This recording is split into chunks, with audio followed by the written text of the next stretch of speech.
So as we read this, the Lorax, we're going to think about how conflict can be shown and represented in the words that we read. So the reason that we're reading Lorax is because there are multiple conflicts that are represented in all kinds of ways, and it's an interesting way to read words that rhyme, Dr. Seuss words that are fun to read together and aloud. So as you read, I want you to think about what is the conflict that is represented in the text as we read. So remember what conflict is it's when a character has a want, but it's stopped by something, whether it's the obstacle or the opposing force, the antagonist.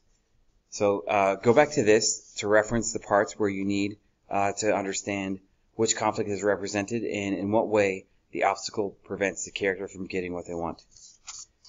Alright, here we go. Paragraph 1. At the far end of town where the grickle grass grows and the wind smells slow and sour when it blows and birds even sing accepting old crows, is the street of the lifted Lorax. So we're introduced to our character, the lifted Lorax, or just the Lorax. And deep in the grickle grass, some people say, if you look deep enough, you can still see today where the Lorax once stood, just as long as it could, before somebody lifted the Lorax away. What was the Lorax? And why was it there? And why was it lifted and taken somewhere? From the far end of town where the grickle grass grows, the old Onceler still lives here. So here we have the problem. The Lorax was lifted away and we don't know why, so we have a bit of a mystery. Ask him, he knows, says the narrator. Ask who? The Onceler. So we have two characters, the Lorax and the Onceler so far. You won't see the Onceler. Don't knock at his door. He stays in his lurkum on top of his store. He stays in his lurkum, cold under the floor, where he makes his own clothes out of muffered moof. And on special dank midnights in August, he peeks out of the shutters and sometimes he speaks and tells how the Lorax was lifted away. He'll tell you, perhaps, if you're willing to pay. On the end of the rope, he lets down a tin pail, and you have to toss in 15 cents and a nail and a shell from a great-great-great-grandfather snail. Then he pulls up the pail, makes a more careful count to see if you've paid him the proper amount. Then he hides what you paid him away in his snoove, his secret strange hole in the groovyless glove. Then he grunts, I will call you by whisper-ma-phone, for the secrets I tell you are for your ears alone. So there's the secret, again confirming the mystery about how the Lorax was lifted away. This is the Lorax, if you didn't already realize, right here. Sloop down sloops the whisper-ma-phone to your ear, and the old Onceler's whispers are not very clear, since they have to come down through the snurgly hose, and he sounds as if he had smallish bees up his nose. Now I'll tell you, he says, with his teeth sounding gray, how the Lorax got lifted and taken away. It all started way back, such a long, long time back. So here we're remembering, in the point of view of the Onceler, what happened and how the Lorax got lifted away. Here we go. Way back in the days when the grass was still green, and the pond was still wet, and the clouds were still clean, and the song of the swoony swans rang out into space. One morning I came to this glorious place, and I first saw the trees, the truffula trees, the bright-colored tufts of the truffula trees, mile after mile in fresh morning breeze. So, given this part here, I would like for you to think about and make a prediction. Why does the speaker include this? Why does he say, when the grass was still green and the pond was still wet and the clouds were still clean? What is he trying to show us? What prediction can we make based on what we know about what might happen?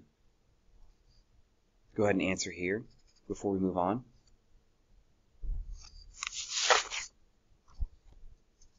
Let's take about 30 seconds, pause here, and then continue when you are ready. Okay, now that you're ready, remember that what we're looking for is conflict in our story. Remembering that character plus want, what it is that the character wants, plus an obstacle equals the conflict. So with that said, we're going to continue to read and identify what possible conflicts might be in this story. So we're returning to paragraph 10, and we're going to continue on.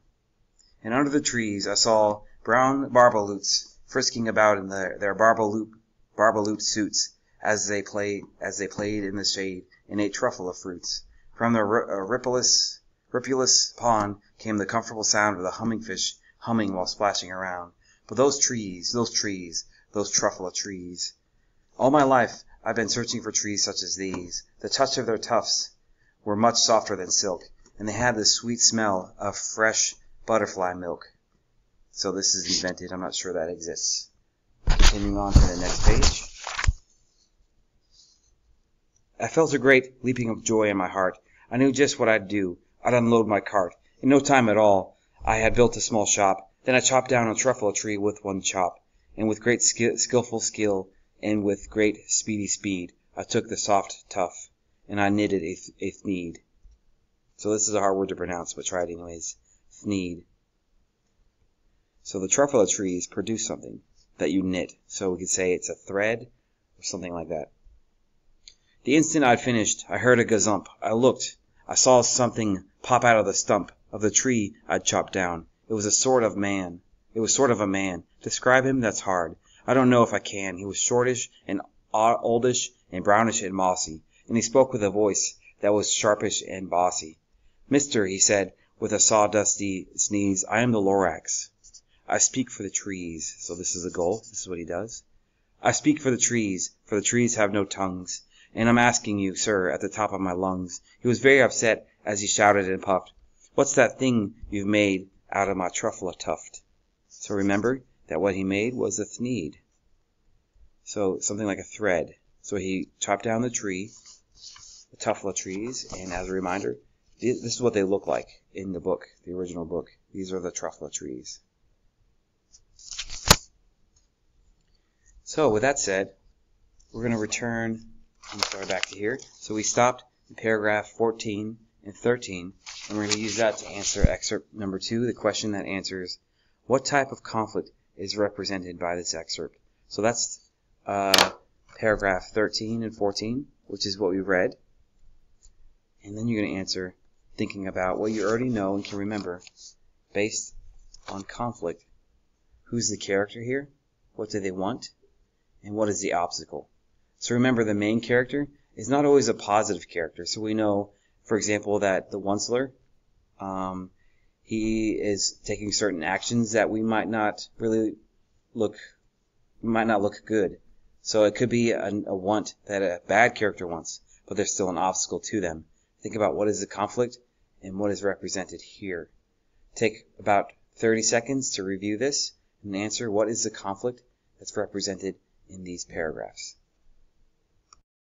Okay, as you should have paused and answered what is the conflict that's represented here, we're going to move on. Hopefully you came to a conclusion that the character, the Onceler, is causing trouble that bothers the Lorax.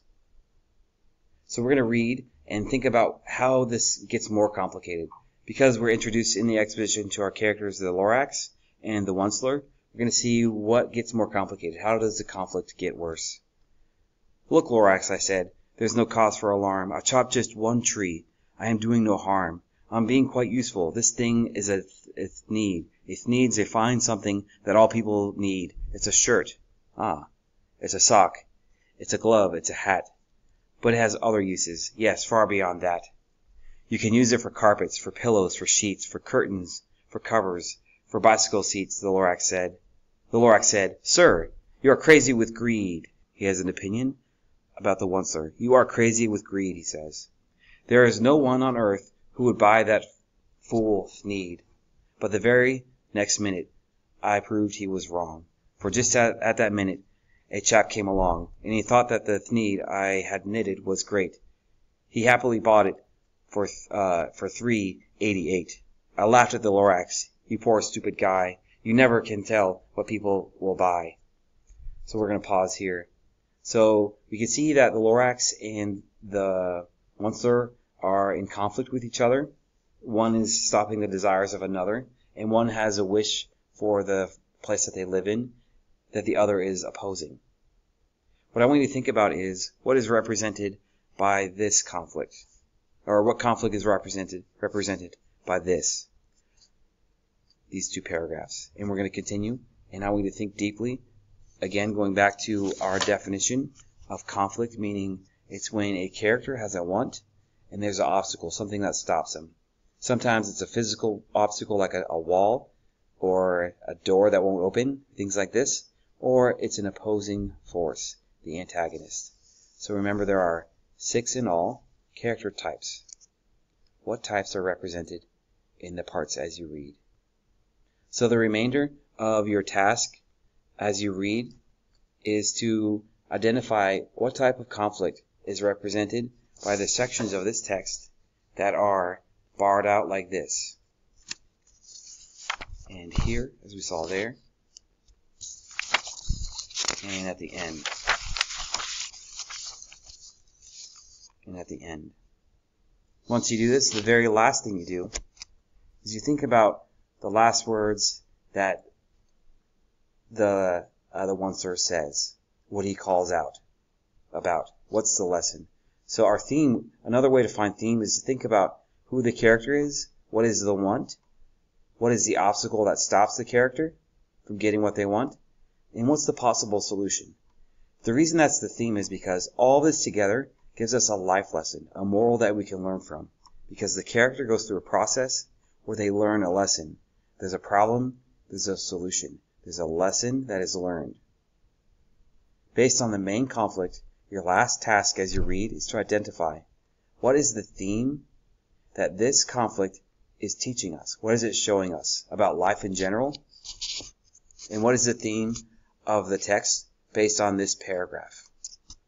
So that's the last part of this. Before you move on to the independent practice, be sure that you answer the best you can using evidence.